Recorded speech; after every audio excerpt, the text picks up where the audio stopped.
Early one dawning morning in the notorious boot camp school, the air buzzed with unusual excitement. Colorful red, white, and blue lights flashed through the halls, illuminating the contrasting divisions. Red on one side, blue on the other, with white lights brilliantly enhancing the center. The teacher, clad in a sharp soldier's uniform, brimmed with enthusiasm, ready to present something special to his eager students, his eyes sparkling in the ambient light. As the students gathered, the morning's tranquility shattered when a strange voice pierced through the intercom, sending a ripple of curiosity through the classroom. "Good morning, everyone. I am your new principal," the voice boomed confidently. "I kicked the sergeant out." Instant disbelief swept through the room as the teacher-soldiers exchanged puzzled looks. With a heavy heart, their beloved sergeant now replaced by a mysterious figure, dread filled the atmosphere. "There will be new strict rules," the voice continued ominously. "And if you disobey, you will find yourself in the chokey." Upon hearing this unsettling proclamation, the teacher-soldier's face hardened, hands clenched into fists at his sides. Marching down the corridor, his polished boots echoed with authority. He encountered the sergeant standing there, an imposing figure radiating fury. "What is going on here?" the teacher demanded, the tension palpable. The sergeant's tone was grave as he scowled. "I was not fired. This woman, calling herself Miss Trunchbull, has assumed my role unlawfully. She pretended to be me and has sinister plans involving the infamous chokey." The voice on the intercom rang out again, detailing the horror of the chokey, a room of spikes and nails, an absurd punishment for misbehavior. Outrage surged within the walls of the school as the sergeant stormed out to confront this travesty. Finding a new sign proudly proclaiming Cruncham Hall, despair sank in as the teacher-soldier relayed the news to his students. "Our beloved school is now under a name that does not represent us," he explained, his heart sinking. One of the students, wide-eyed and confused, asked what Cruncham Hall even was. A spark of nostalgia filled the teacher-soldier's eyes as he shared a fateful childhood memory, revealing that it was a school from a movie he cherished in the 90s, Matilda. Despite the humorous undertones, the situation remained serious. "Our sergeant is determined to fight for our identity and reclaim our school's rightful name," he affirmed quietly, his voice resolute.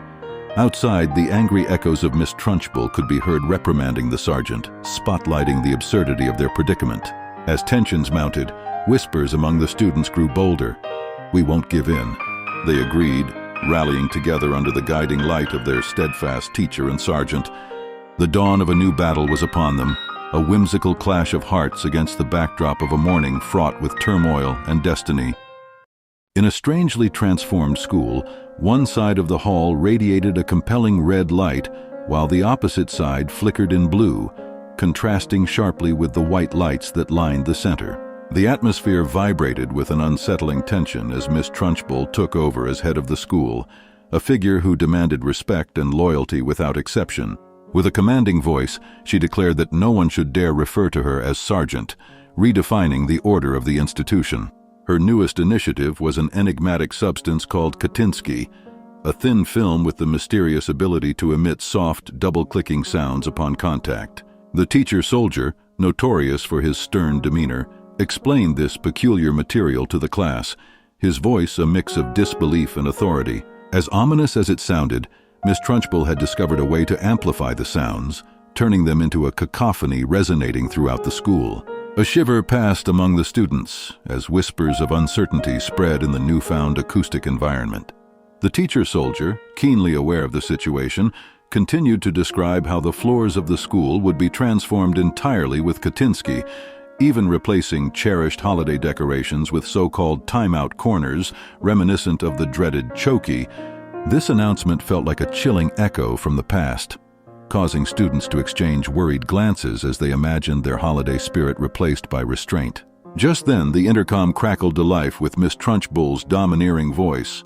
The ultimatum was simple: all lights and systems would resonate with the sound of Katinsky, a chilling reminder of her control.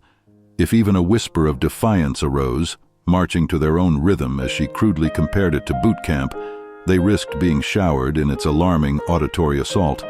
Unfazed by their objections, she proclaimed that every aspect of school life would reflect her will, Katinsky menus, school bugle calls, and routines. The students were horrified, murmurs of rebellion igniting a spark of defiance within. A fearful student protested, revealing a communal fear. This invasive substance threatened not just their joy, but their bodies. But the teacher-soldier reassured them with a glimmer of hope, piecing a plan together amidst the chaos swirling around them. Determined to take back their school, the bonds of solidarity began to form, ready to stand up against Miss Trunchbull's relentless regime, transforming their fear into strength. Together, they would reclaim not only their physical space, but the essence of what their school was meant to represent. The air was thick with tension as Miss Trunchbull's strange announcements faded into silence, leaving the teacher-soldier to devise a plan. Cries of alarm and unease filled the atmosphere, but resolve flickered among the students. They would complete their work quietly, working as one silent unit to evade the clutches of the notorious Katinsky. The teacher-soldier glanced at his fellow educators, noting how the sailor-clad instructor busily encouraged his own pupils to carry on, fashioned by the sergeant's disciplined spirit. As they all stood together, a sense of camaraderie lit the pupils' eyes, united against the looming threat of Miss Trunchbull's disapproval.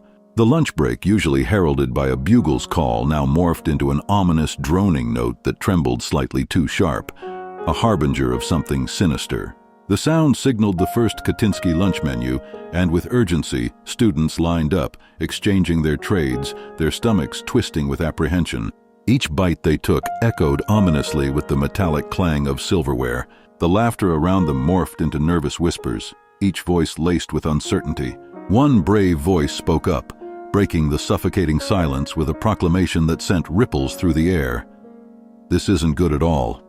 The room simmered with rising tension, mirroring the swirling malaise that drifted ominously from the cafeteria. Like smoke rising from the embers of rebellion, nausea soared, and with it came Miss Trunchbull's gleeful laughter, an unsettling duet to the chorus of discontent. She relished in the chaos, ready to punish the defiance with a twisted sense of authority. But the spirit of resistance ignited further, as students united in a declaration against their oppressor. "This is making us sick. We demand our sergeant back." The teacher-soldier bristled, anger coursing through him as he faced Miss Trunchbull with a fury fueled by injustice. Drafting his fellow educators into action, they pulled their students from the clutches of contamination, sending them to the local boot camp doctor, ensuring their safety amid the ecstatic chaos that persisted. In the shadows of the cafeteria, a confrontation brewed, the teacher-soldier standing tall against Miss Trunchbull's unwavering determination. Words like daggers sliced through the air, each accusation punctuated by the weight of 1,000 frustrations. "You kicked out our beloved sergeant," he growled, his voice low yet fervent. Miss Trunchbull scoffed, the sting of her contempt palpable. It was a battle of wills, a clash of ideologies, as the teacher-soldier declared a literary war. The tension lay thick, promising retribution. Miss Trunchbull would soon understand the taste of her own medicine, each bugle call a testament to the bravery of their united front. The air was thick with tension as Miss Trunchbull paced methodically in the kitchen. Her thoughts churned like a storm cloud overhead. She needed a plan for the evening meal that was both cunning and deceptive. She gripped her Katinsky can tightly, the metallic clicking sound echoing ominously with every twist of the cap. A sinister smile crept across her face as an idea sparked in her mind, an idea that would sway the hearts of her unsuspecting students. With a loud, triumphant voice, she announced over the intercom, "I am proud of everyone for following my orders. Today I will let y'all have y'all's normal military food." Her cheerfulness dripped like honey, transparent but thick with manipulation. The students gasped in surprise. A glimmer of hope flickered within them. They were elated at the thought of their usual rations, unaware of the malevolence lurking beneath the surface. As the students filtered into the cafeteria, the normal lighting transformed into an eerie, bright glow, reminiscent of the ghostly whispers of the twilight. Miss Trunchbull, with her meticulously orchestrated plan, was a puppet master pulling strings of treachery. With every meal tray handed out, she slipped a glistening dose of her wicked Katinsky film, ensuring each military meal was tainted with her magic. The table was set for chaos, and she reveled in the thought of her power. The first bites echoed hollowly in the air, infused with an unsettling satisfaction. Yet the celebration was short-lived, as nausea crept upon the students like a dark shadow. Sounds began bubbling from their stomachs, shallow groans combined with soft, haunting clicks, the signature tone of Trunchbull's frolic. Frantic whispers spread like wildfire. "Where is our sergeant?" A cry broke out amongst them, fear clawing at their throats as they recognized the danger to which they had fallen victim. Miss Trunchbull looked on with wicked glee as her triumph unfolded. The scene metamorphosed from harmless dining into a parody of winter madness. Students resembling snowmen, their faces hidden beneath the icy Katinsky film. As panic spread and their faces turned anxious shades of pale, the soft double clicks deafened their ears, eyes sting from what once felt like victory. With every spray, she cemented her dominance in their lives. But she was wholly unaware of the whispers of rebellion that brewed beneath the surface of their fear. This was only the beginning of an awakening. The morning sun cast a dim light through the cracked windows, illuminating the serious expressions on the teachers' faces as they prepared to confront Miss Trunchbull's latest scheme. The intercom crackled to life, and the chilling tone of her voice echoed through the halls like a thunderstorm. "I am not happy with what went through last night," she declared, and the very air felt heavy with her authority. The students, yearning for their beloved sergeant to return, were now faced with an unimaginable punishment. The dreaded chokey, renamed in a feeble attempt at friendliness. As whispers of fear floated among the students, the soldier teacher stood tall in his crisp uniform, his resolve hardening like iron. "Enough is enough," he growled, his voice resonating like a battle cry. Thoughts of his students, trapped and anxious, fueled his determination. He had seen the toll it took on their bright spirits under Trunchbull's oppressive reign, and he was resolute in freeing them from her grasp. The thought of his comrades falling into despair ignited a fire within him. He could not stand idle while they faced the sharp edges and lurking dangers of the chokey. Calling upon his fellow instructors, he found the sailor teacher, whose demeanor reflected equal concern. "We must rescue them," he insisted, urgency coursing through his words. Together they prepared for the perilous journey towards the chokey, a term that felt like an ominous portent rather than a gentle suggestion. As they approached the chilling room filled with spikes and nails, a deafening sound reverberated through the corridors. It wasn't the cacophony of desperate students, but an unnerving hum, the sinister technology of Miss Trunchbull's traps coming to life. The hard click of the Katinsky film echoed ominously, raising the hairs on their arms.